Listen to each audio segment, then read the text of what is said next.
بسم اللہ الرحمن الرحیم۔ السلام علیکم دوستو، آج کی اس ویڈیو میں ہم حضرت علی رضی اللہ تعالیٰ عنہ کا ایک ایسا واقعہ بیان کریں گے جسے آپ نے شاید پہلے نہیں سنا ہوگا، اور یہ ایک ایسا واقعہ ہے جسے سن کر آپ کا دل باغ باغ ہو جائے گا۔ بس آپ سے گزارش ہے کہ آپ اس ویڈیو کو آخر تک ضرور دیکھیے گا۔ ابن عباس رضی اللہ تعالیٰ عنہ سے روایت ہے کہ حضرت عمر رضی اللہ تعالیٰ عنہ ایک صبح نماز کے لیے مسجد پہنچے تو آپ نے دیکھا کہ ایک شخص محراب میں سویا ہوا ہے۔ آپ نے اپنے غلام کو حکم دیا کہ اسے بیدار کیا جائے۔ غلام نے قریب جا کر دیکھا تو پتہ چلا کہ عورتوں کے لباس میں ایک سر کٹے ہوئے مرد کی لاش پڑی ہوئی ہے۔ حضرت عمر رضی اللہ تعالیٰ عنہ یہ دیکھ کر حیرت میں رہ گئے۔ آپ کے سمجھ میں کچھ نہ آیا کہ آخر معاملہ کیا ہے اور یہ لاش اس حال میں یہاں کیسے پہنچی۔ آخر آپ اس معاملے کو سلجھانے کے لیے حضرت علی رضی اللہ تعالیٰ عنہ کے خدمت میں حاضر ہوئے۔ آپ نے تمام واقعہ حضرت علی رضی اللہ تعالیٰ عنہ کو بتلا دیا۔ آپ نے فرمایا فی الحال اس لاش کو دفن کر دیا جائے اور اس وقت کا انتظار کیا جائے جب 9 مہینے بعد اسی جگہ پر ایک بچہ نظر آئے گا۔ اس وقت سب کچھ لوگوں کے سامنے کھل کر آ جائے گا۔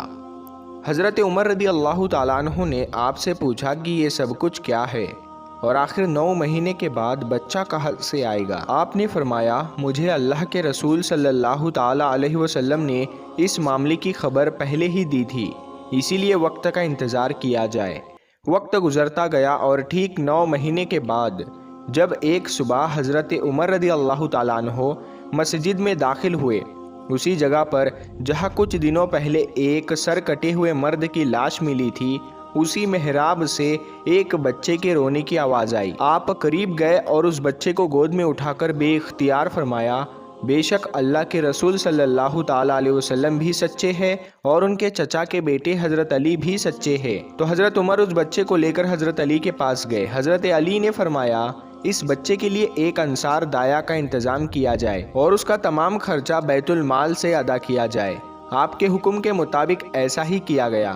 کچھ دنوں کے بعد عید رمضان آئی۔ حضرت علی رضی اللہ تعالیٰ عنہ نے فرمایا اس بچے کو اچھی پوشاک پہنا کر عید کے دن مسجد میں لے جایا جائے، اور دایا کو حکم دیا کہ جو عورت اس بچے کو پیار کرے اور یہ کہے کہ اے مظلوم ماں کے بیٹے، اس عورت کو میرے پاس لایا جائے۔ دایا آپ کے حکم کے مطابق بچے کو اچھی پوشاک پہنا کر مسجد لے گئی۔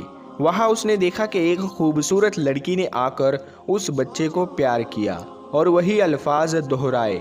پھر جب وہ جانے لگی تو دایا نے اس کا دامن پکڑ لیا اور کہا کہ میں تجھے حضرت علی رضی اللہ تعالیٰ عنہ کے سامنے پیش کروں گی۔ لڑکی پریشان ہو گئی اور کہنے لگی کہ خدا کے لیے ایسا نہ کرنا، مجھے حضرت علی رضی اللہ تعالیٰ عنہ کے سامنے نہ لے جانا، مجھے شرمندگی ہوگی۔ دایا اس کو چھوڑنے پر راضی نہ ہوئی۔